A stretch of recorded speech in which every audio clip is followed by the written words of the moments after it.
Okay, everybody, welcome back to the Lechtech Masr podcast. We continue with Pele Yoeitz, day 16 of Hachzik, page 47 in the art scroll. So now the Pele Yoeitz is going to digress to name some things one who wishes to raise his children properly should be cautious about. Every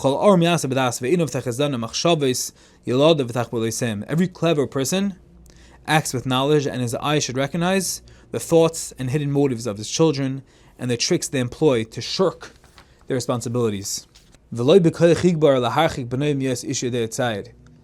person should realize that children have their tricks, their eitzes for tachbulois, and a person should prevail with strength to prevent his son from becoming like Esav, who knows hunting, which means that one who busies himself with worthless pursuits. So a person has to be careful and try to show their children the good, important, truthful things in this world.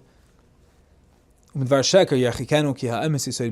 person should distance his children from falsity because that is the foundation.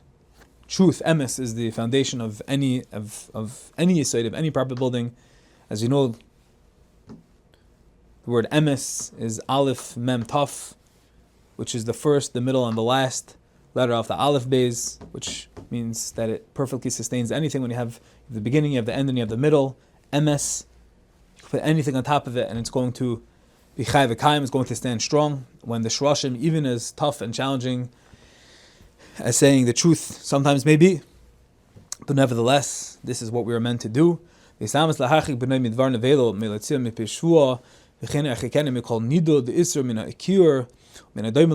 should always do whatever he can to distance his children away from vulgar speech, or making any shvuos, any oaths, and likewise give him the tools that will enable him to stay away from anything that has a taint of Isser. Talking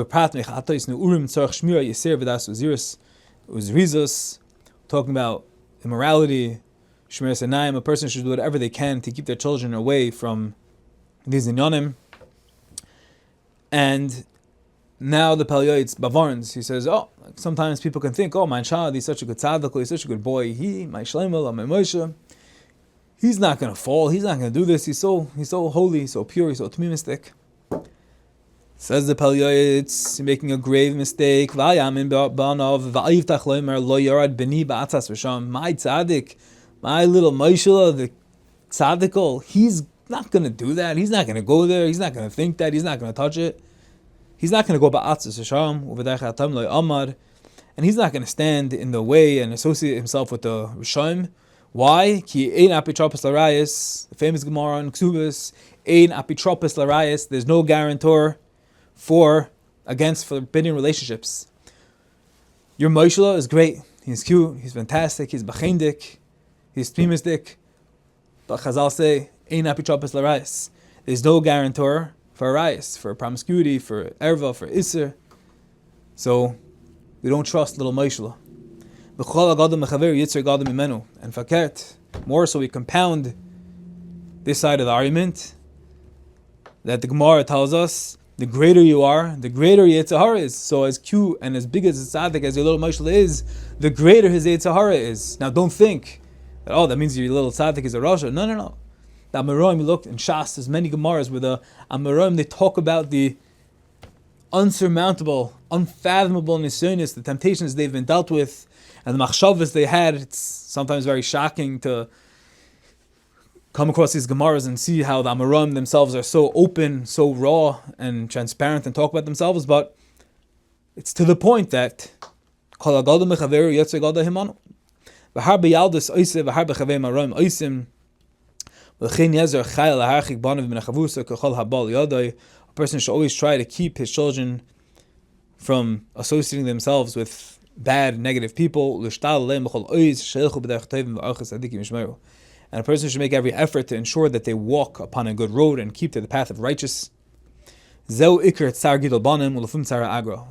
can't forget that this is the avodah of Tsar Gidol Banim, and as the mission of it says, Lafum Tsar Agra, according to the pain, the amount we exert is the reward. So as hard as it is, remember we're in it for the long haul, we're in it for Marbek Vaychamayim, and in turn, in that measure, will be our payment. our reward. Yismach b'yitzei chalotzav b'elam hazeh v'tagal nafsho elam haba. And with that, a person will be pleased in this world and in the next. We said earlier that all loves, all types of love, are all an offshoot of the love of HaKadosh Baruch Hu. And now we're going to learn that that applies to our children as well. Loving your children has to stem from a love for HaKadosh Baruch Hu, sheishtadlu liyismar lekabetz pe'al lamakim. Ki zeh kol pri habanim v'habanis sheyu oisim ritzayin keneim. So says the Pele Yoeitz, HaKadosh Baruch Hu needs army men. He needs Tzahal. He needs the American army. For the American army, for the Tzahal, but he also needs it for Tzivas Hashem. For the divine army. For the army of Kvei Shemayim. For the service of HaKadosh Baruch Hu. For Mevi Gula Olam. To bring Mashiach, to build the Beis HaMikdash. To be dedicated to him. He needs Loim De Torah. He needs Yirah Shemayim. He needs Chesed.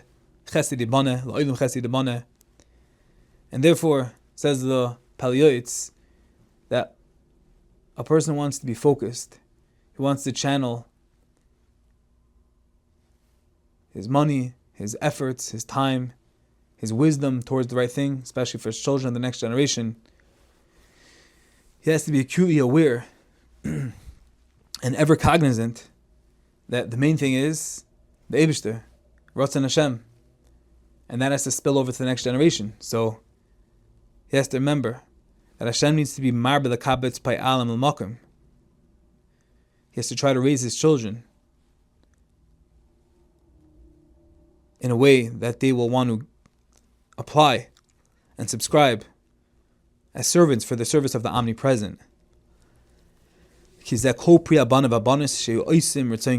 For in truth, this is the entire purpose of one's sons and daughters, that they should grow to be those who perform the will of the Creator. So if a person's whole love for their children stems from the love of HaKadosh Baruch Hu, then they'll be able to implement this. Then they'll identify with this cause. But if not, if it's just a non-Jewish, just a, call it a fleishig love, they love the children because they love the children, but there's nothing behind it, there's no context, there's no backdrop, there's no history, it's just not associated with anything, then it can be just ceaseless, boundless love, but for no purposeless love, aimless love.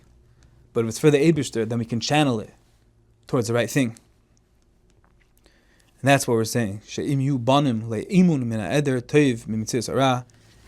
And should they instead, chas v'shalom, this isn't the case, and they become children in whom there is no trustworthiness, their absence would be better than the actual evil they would do if they would grow to be wicked. Very deep stuff over here, saying that it would be better for them to just not to be alive. If there's no association, if there's no connection to HaKadosh Baruch Hu, then the bad of them being around is worse than the bad that they actually do in this world. It is clear then that this should be the dearest desire and focus when one loves his children. B'ahava banav, when they love and give over to their children. L'kayim mitzvahs b'yroi lasas nachas ruach le'etzoi. And what should that love be? What should the purpose be? It should be one thing. L'kayim mitzvahs b'yroi lasas nachas ruach le'etzoi. Fulfilling the mitzvahs of his Creator and bringing satisfaction to the one who formed him. I think we can add, there's one of the greatest stories of all time that I've heard about Torah Lishma, about keeping focused, and about doing things for the Rebbeinu Shalom. There's a story told about Baron Kotler of BMG, that when Baron Kotler went to register Beis Medrash Gavoya as a rabbinical college, he had to go down to Manhattan, and he was accompanied by the executive director who served as his spokesman. Baron didn't speak English, and the spokesman spoke English, but Baron only spoke Yiddish. He understood a little bit. They came down to the consulate, they came down to this big building with these professional people, corporate America, and they said, "Nu, what brings you here?" And the director explained that it was a college that they were coming to raise for. It was a college that they were coming to get funds, government funding, And the goal of the yeshiva, the goal of this rabbinical college, was to train Jewish teachers and rabbis. Reb Aaron stood there, and although his English wasn't there at all, but he did understand enough, and Reb Aaron tugged at the assistant's sleeve, and he said, "Was sagst du? What are you saying?" And the director translated his answer into Yiddish, explaining that we're here at the consulate and we're here to ask for government funding. And I'm telling them that we're an institution, we're a rabbinical college that's training Jewish men to become teachers and rabbis. And Rabbi Aaron looked back at the director and said, Nein, Zog emes, Milan and Torah Lishma. We're learning Torah for the sake of learning Torah. Nothing besides learning Torah Hashem, bringing Nachas Ruach Le'Yitzenu. And that's what we're doing. Even at the consulate, even at this meeting with executives, Americans, people that don't have any chashivas for Torah, Rabbi Aaron would not allow even the most practical or presentable answer to compromise the truth. Because as we see over here, Torah Lishma, learning for the sake of Shemaim, for the sake of the Kaim Mitzvahs Bayrei, Lasas Nachrasol Yoeitz, there are no compromises made. There's no other way to present it. It was a value he would fight for regardless of cost.